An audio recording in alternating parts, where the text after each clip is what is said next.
It's a beautifully bright Wednesday here in Nigeria's capital city of Abuja, and welcome to the conversation on your digital first Pan-African news network, TOS Television.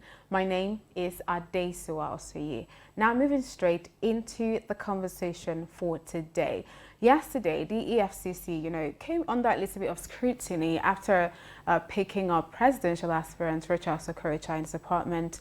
I think a few hours before his presidential screening was supposed to take place, and a lot of persons have said, there's a little bit of political infiltration into the activities of the EFCC. And so today we're going to be looking at the effectiveness of the EFCC and its fight against financial crimes in Nigeria. And to join me in having the conversation here in the studio is Comrade Samuel Danjuma, a businessman, a social and political commentator. Good morning and welcome to the show. Good morning. It's a pleasure to have you. Same here. Now let me put you straight on the spot. Do you think that the EFCC has some political undertone to the activities in Nigeria? Because a lot of people, it's an independent organization, set up to, amongst other things, checkmate the activities of government officials in respect to management of funds. But over time, we've seen activities that would make us question whether they have like a political undertone to the activities. Do you think that? To be honest with you, I think we as a people are not actually sincere and ready to fight corruption. Oh. And why am I saying this? We're not being fair to EFCC itself. Okay. Now, it takes a lot of time to run an investigation, and you don't give time frame. Yes, most time their actions happen in a way that we might mistakenly think they are being political, but I don't think they are. Because when an investigation is on, it takes a long time, it takes a long period of time. It has to do with the amount of money involved in such investigation. And when it is time to wrap up their investigation, they will. And we should not also forget that there's an allegation that on 2 occasions or 3, this case has been called up in court and His Excellency was nowhere to be found. And there's like I said earlier, people are still saying that the court gave an order that if he's not brought to court on the next date of hearing, it's possible that case will be struck out. So I think EFCC had to do everything they can to see to it that since you don't want to come, then we have to come for you. Okay, but it had to be a day before his presidential screening, because people had come out to say, look, I think this is a deliberate effort to make sure that he doesn't appear for his presidential screening he doesn't get a ticket. Let's not always go this way, this route. Let's give these people evidence of doubt to do what we actually asked them to do for us. It might not be that day. It might be that because of the hearing, they had to.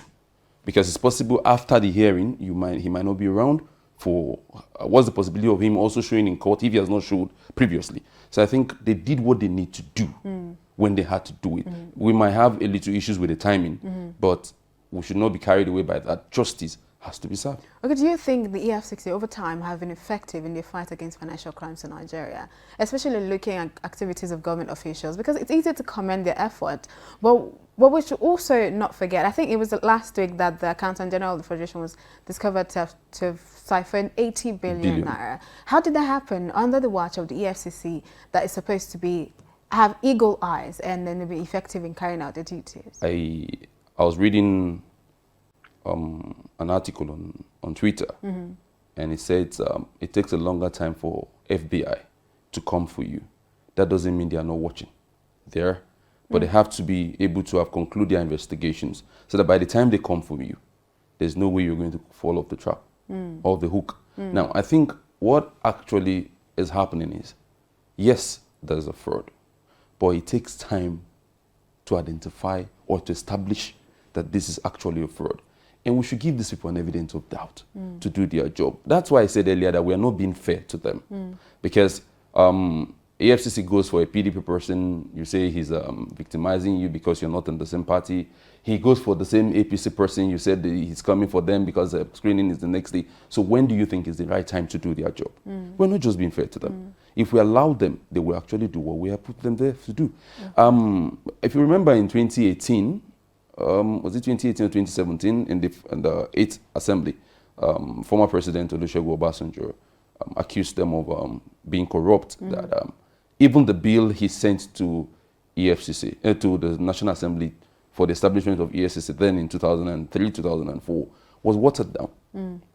A lot of things were removed. So how do you want these people to work if you don't give them time to do their job? How? So I don't see them as not being effective there, but it takes time to establish a crime. Don't you think that time is what Nigerians do not have? Because over time, we keep hearing this person stole 80 billion naira, 40 billion naira, and Nigeria is going on and on to, you know, borrow money from other countries. Our debt profile is rising, but there's this money in this country and people that stealing it day in, day out. And we have the organization like the EFCC and the ICPC who is supposed to mitigate against that and ensure that that doesn't happen. But we still keep having cases of that. Don't you think they're taking too much time to do their jobs? No, they aren't. Why did I say that? It's simple. Now, if they don't do a proper investigation and they land in court, the case is being thrown out. You don't, because I think that's one thing I even want them to work on. Stop the media trial. Okay. Do a proper investigation. Okay. Get to court, prosecute your case, and get justice at the end of the day. Because if you do a shabby investigation, by the time you get to court and all the sons and all the legal lawyers come to court, and you'll be surprised that at the end of the day, all your investigation has been thrown. We've seen so many cases like that you think, oh, they caught the person with 10 billion, 50 billion, and at the end of the day, the case doesn't go anywhere. Not because EFCC is not doing their job, but because we're not given enough time to do a proper investigation so that when you get to court, you can have enough evidence to prosecute your case. Okay. So there's no time frame for crime. Allow them to do their job. But what we expect of them is do a thorough investigation so that when you get to court, you can actually get justice at the end of the day. And also our judiciary should also help us in the process of prosecuting these cases. I think I'm one of those who advocate for a special court for corrupt cases so that it will be easier and faster for EFCC to prosecute their case and get justice at the end of the day. Okay, let me flip this a little bit. Now that you're here and we're talking about this, let me try to get your opinion on, I think it was sometime last month or 2 months ago, where 2 former governors who were jailed for financial crimes are given presidential pardon. What is your take on that? I know some men, officials of the EFCC had come out to say that it sort of demoralizes them to see that we put in so much effort to ensure that these people are brought to book, but the president himself is pardoning them. That just demoralizes us as a people and then just downplays our effort. What do you think about it? Exactly what we were just talking about. Okay. Now, I took 10, 15 years to prosecute a case, investigate and prosecute a case. And after 12, 15 years, I eventually got justice. And 2 years down the line, the person is set loose. So I would just look at it that all my effort is just a waste. So ordinarily, as a person, it demoralizes you. Because you feel that no matter what you do, the political class are not actually being fair. You saw the scenario of the former EFCC chairman with the National Assembly, the front and back, and he was never confirmed because of the fear that if you give Magu all the powers, it's going to come for us. So these are the problems we are having. I think they're not being able to cry out because they're a government agency. But we should help them speak out and say, please allow these people to do their job.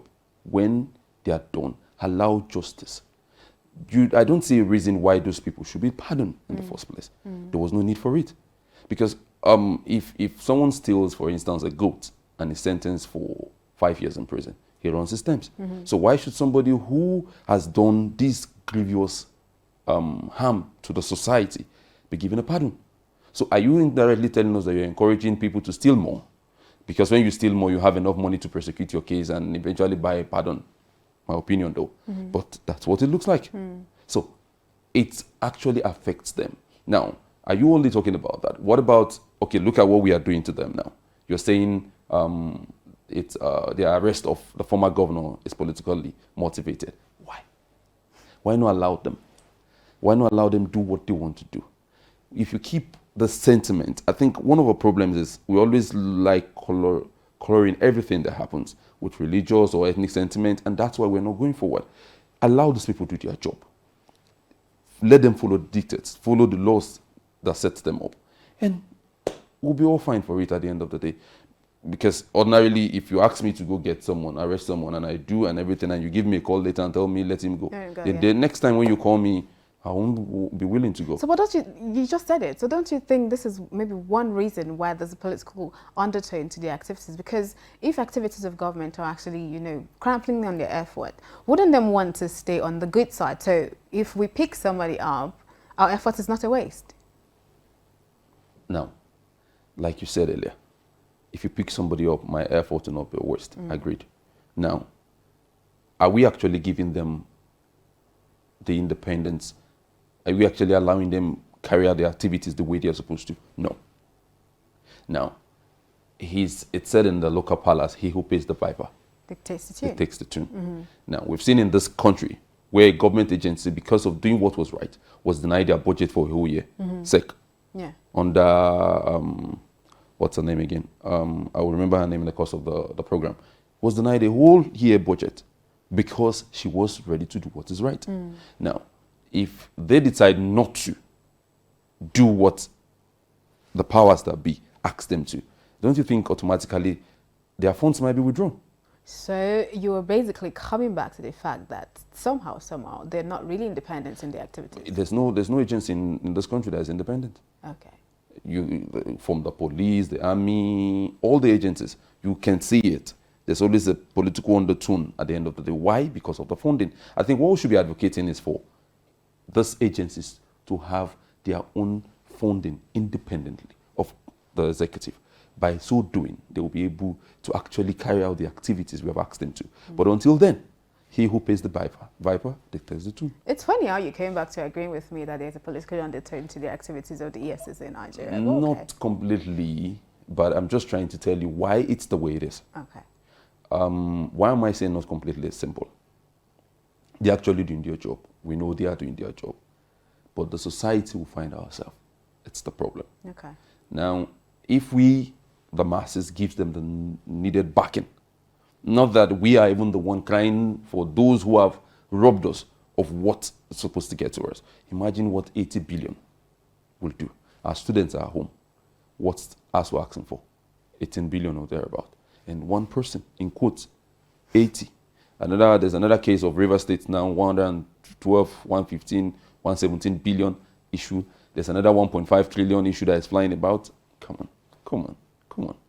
So, someone who has this kind of money with an agency who is being financed by government, how do you think we're going to fight? I think we have to talk to our legal arm of government also to please help us. There are some cases that ordinarily I shouldn't be seeing some big lawyers defending those corporates, but you're surprised that the other one, someone has a case with government and he has about 60, he has 10, he has 15, he has 20 sons appearing in court. And maybe the government lawyer is just one young graduate that just came out of school. So, come on. So you see, there are lots of things mitigating the activities. So I don't completely agree it's political, but it has a political tone to it also. Okay. All right. Unfortunately, that's the time that we have on the show this morning. But thank you so much for coming to share your thought with me on the show. I hope I can bring you back some other time so we can continue the conversation. Thank you. And thank you for staying with me on the conversation this morning. Do not forget that you can be a part of the conversation across the social media platforms. It's TOS TV Network on Facebook, Twitter, Instagram. The channel to subscribe to on YouTube is TOS TV Network, of course. You can also stream our website, www.tostvnetwork.com, for news, stories, and happenings from across the world.